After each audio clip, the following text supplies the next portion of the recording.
Good morning. এখন বাজে 11:15। এখন আমি আমার জন্য সকালে ব্রেকফাস্ট বানাচ্ছি। পাপার খাওয়া হয়ে গেছে, তো এবার আমার জন্য বানাচ্ছি। তো এখানটায় দেখো, এখানটা আমি নিয়েছি এই যে পাউরুটি, স্লাইস পাউরুটিগুলো। আর এখানে আমি নিয়ে নিয়েছি মেয়োনিজ, দাঁড়াও পরে দেখাচ্ছি, মেয়োনিজ আর ডিম। ঠিক আছে, এই যে ওঠার জন্য বলে মানে পাগল হয়ে যাচ্ছে। তো মেয়োনিজ আর ডিম নিয়েছি। তো আজকে একটা স্যান্ডউইচ টাইপের বানাবো, তোমাদের সাথেও শেয়ার করব। তো চলো আজকে এখান থেকে ব্লগটা স্টার্ট হোক। তাহলে সবাই কেমন আছো? আশা করছি ভালো আছো, আমিও ভালো আছি। চলো নতুন দিনে নতুন আর কি আমি করি, আজকে দিনটা কীভাবে কাটাই, সেগুলোই তোমাদের সাথে শেয়ার করবো। এই যে দেখতে পাচ্ছ, ওঠার জন্য পাগল হয়ে যাচ্ছে। যাই হোক, চলো দেখতে থাকো তাহলে।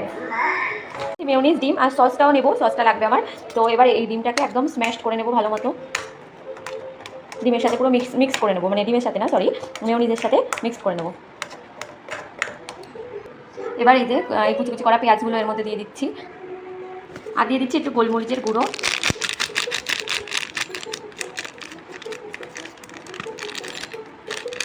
যে পরিমাণ আর কি লাগবে। তো এই যে এবার এটাকে ভালোভাবে মিক্স করে নেবো আমি।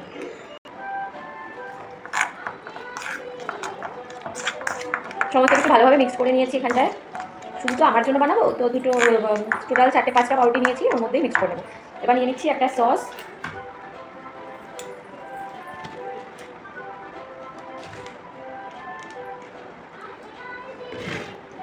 সসগুলো এই যে স্লাইসের ওপরে লাগাবো, এই যে এরকমভাবে লাগিয়ে নিলাম।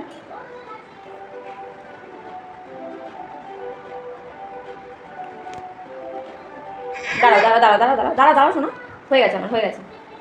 এবার এবার এই যে মিক্স করে রেখেছি যে ডিম মেয়োনিজ, এগুলো এমনভাবে মিশিয়ে দেবো এখানে পাউরুটির উপর, সুন্দর করে স্প্রেড করে দেবো। দাঁড়াও, দেবো দেবো, তোমাকে দেবো শোনা, দেবো দেবো। শশা দেবো? শশা, আচ্ছা দেবো দেবো। আচ্ছা, তো শশা নেই বাবা। তারপরে একটুখানি সেঁকে নেবো, ব্যাস হয়ে যাবে আমার রেডি সুন্দর সুন্দর স্যান্ডউইচ, এগ স্যান্ডউইচ। দাঁড়াও দাঁড়াও দাঁড়াও, শোনা পড়ে যাবে।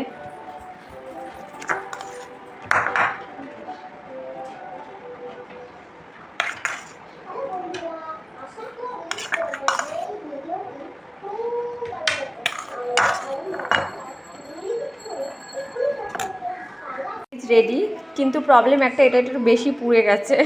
তো ঠিক আছে, অসুবিধা নেই, আমি তো খাবো। কোনো একদিন ভালো করে আরও সুন্দর করে তোমাদের সাথে শেয়ার করব। চলো এখন সেরে নিই ব্রেকফাস্টটা। আটকাও আটকাও, ওই দিকটা না সব মেস হয়ে রয়েছে, ওগুলো এখন গোছাবো। সমস্ত কাঁচা জিনিসপত্র ভাজ করতে বসেছিলাম, কিন্তু তারপর ও কান্নাকাটি করছিলো বলে ওর পাশে বসেছি। সব অগোছালো রয়েছে, এগুলো সব গোছাতে হবে। যাই হোক, আর এই দিকে দেখো সমস্ত কিছু নামিয়ে বসেছে, দেখো অবস্থা দেখেছো, সমস্ত কিছু এখানে নামিয়ে বসে আছে। এখানে ও বসে খেলছে এইসব নিয়ে, আবার সামনে আমাকেও বসতে হবে।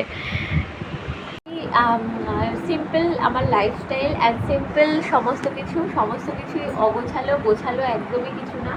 তো নর্মালি যেমনটা আমি থাকি, আমি তেমনটাই তোমাদের সামনে শেয়ার করছি।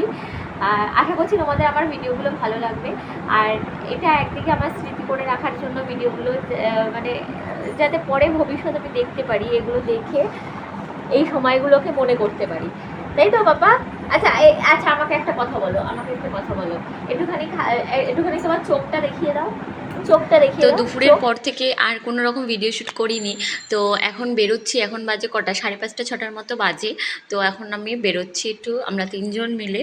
তো কিছু জরুরি দরকারি জিনিসপত্র আছে কেনার, তো সেগুলোই কিনবো। তো বাজারে যাচ্ছি তার জন্য। চলো যেতে যেতে তোমাদের সাথে মেঘলা মেঘলা তো আকাশটা মনে হচ্ছে, জানি না কি হবে, বৃষ্টি হবে কিনা বুঝতে পারছি না। 8 পয়েন্টে ঢুকলাম, আর এখানে এসে আমার চোখ সবার আগে তো যায় কিছু কিছু এই ধরনের জিনিসে, ঘরের জিনিসপত্রতে। তো আমার এত ভালো লাগে কি বলবো, মনে হয় যে কোনটা ছেড়ে কোনটা নেব। যাই হোক, প্রয়োজনীয় জিনিসই দেখছিলাম। তো এদিকটা তো গেল। সবচেয়ে আকর্ষণীয় আমার কাছে এই যে প্লেট, ক্রকের সেটগুলো দেখো, এখানটা কি সুন্দর সুন্দর বাটিগুলো, এয়ারটাইট কন্টেনারগুলো এত সুন্দর। মানে এগুলো যদি, মানে ভাবছি পরে কিনবো, এখন আর নেব না। তো কদিন বাদে এগুলো কিনবো আমি, রান্নাঘরটাকে সুন্দর করে ডেকোরেশন করবো এগুলো দিয়ে। সব থেকে বড় ব্যাপার, এগুলো না অফার প্রাইসে ছিল, নিলেও হতো, কিন্তু আমার মনে হলো এটা এখন প্রয়োজন নেই, তাই আর নিলাম না। এখান থেকে কিছু গ্রসারি আইটেম নেওয়ার ছিল, তো গ্রসারিগুলো নিয়ে এখন হচ্ছে বিলিং কাউন্টারে যাচ্ছি। আর এদিকে আমার পাপা এটা এটা নিয়ে যেতে যে এত মজা পায়, মানে কি বলবো, ভীষণ মজা পায় এটা নিয়ে যেতে। আর তারপরে চলে আসলাম কেনাকাটা করে ফুচকার দোকানে। আর বেরিয়ে যে ফুচকা খাবো না সেটা কি কখনো হয়, তাই না? তো প্রথমেই খেলাম 10 টাকার একটু জল ফুচকা। আমি না জল ফুচকা খুব একটা বেশি খেতে পারি না, তারপরে বানাতে বললাম চাটনি ফুচকা। এটা এত অসাধারণ বানায় না, মানে জাস্ট বলে বোঝানোর মতো না। 30 টাকা নেয়, কিন্তু সব কিছু দেয়, চেরি থেকে শুরু করে আমসত্ত্ব থেকে শুরু করে সমস্ত কিছু, মানে ভাড়া ভাড়া কে মানে ইয়াম্মি লাগে, এত এত সুন্দর, এত ভালো লাগে না, মানে বলে বোঝানো যায়। তো আমরা বেরোলে এটা খাবোই খাবো, আর কিছু খাই না খাই, এই মানে চাটনি ফুচকাটা আমরা তো সব থেকে বড় কথা হচ্ছে আমার বর তো ফুচকা লাভার নয়, তো সেখান থেকে আমার বর এই জিনিসটা বেশি ভালো খায়। তো মানে এইরকম চাটনি ফুচকাটা আমার বর বেশি ভালো খায়, তো ওর জন্যই মেনলি এটা নেওয়া। আর আমি তো জল ফুচকা খেয়েছি, এখান থেকে দুটো আমিও খেয়ে নেবো, ভাগ না বসলে কি হয় বলো। গিয়ে দেখাচ্ছি কী কী কেনাকাটা করলাম। তো চলো যাওয়া যাক। তো এখানে দেখো পিনাট বাটার নিয়েছি, চাল নিয়েছি, চাল নেওয়ার ছিল ওখানকার চালটা কেমন তাই দেখার জন্য। তারপর চিজ নিয়েছি, দইয়ের প্যাকেট নিয়েছি, পিৎজা সস বা পাস্তা সস নিয়েছি। আর সবথেকে ভালো হচ্ছে লেবু, 8টা লেবু 10 টাকায় পেয়েছি, তো সেটাও নিয়ে নিয়েছি। একটা পারফিউম নিয়েছি, আর এদিকে দুধের প্যাকেট। তো এইগুলো একটা বড় কাজ আছে। এরপরে যেটা হচ্ছে জামা কাপড় গোছানো। তোমাদের তো সকালবেলা বলেইছি যে কীরকম গুছিয়ে রয়েছে জামা কাপড়গুলো, তো এগুলোই এখন আমি ঠিক করতে এসেছি। ফুল এগুলো কমপ্লিট করে তারপর আমার শান্তি হবে।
আজকে তো ভীষণ গরম, পারা যাচ্ছে না, ফ্যান অফ করে আমি বসেছি, কিন্তু না হলে শুনতে পাবে না তোমরা। তো আজকের ভিডিওটা কেমন লাগলো আমাকে কিন্তু অবশ্যই কমেন্ট করে জানিও। সারাটা দিন আমি এভাবেই কাটিয়েছি, তো সেটাই সবটাই তোমাদের সাথে শেয়ার করলাম। পরের কোনো ব্লগে আবার তোমাদের সাথে দেখা করতে চলে আসবো। তো ততক্ষণের জন্য সবাই সুস্থ থেকো, ভালো থেকো, আর আমার চ্যানেলটিকে সাবস্ক্রাইব করো, সাথে লাইক কমেন্ট করে আমার পাশে থেকো। আশা করছি তোমাদের ভিডিওগুলো ভালো লাগবে। তো যেহেতু অনেক দিন ধরেই আমি ভিডিও করছি, কিন্তু এদিক ওদিক একটু অসুবিধা হতেই পারে, তো কোনো রকম ভুল ত্রুটি হলে অবশ্যই কিন্তু আমাকে কমেন্ট করে জানিও যে কোথায় কোথায় আমাকে সেগুলো চেঞ্জেস করতে হবে। তো চলো ততক্ষণে সবাই সুস্থ থেকো, ভালো থেকো, বাই।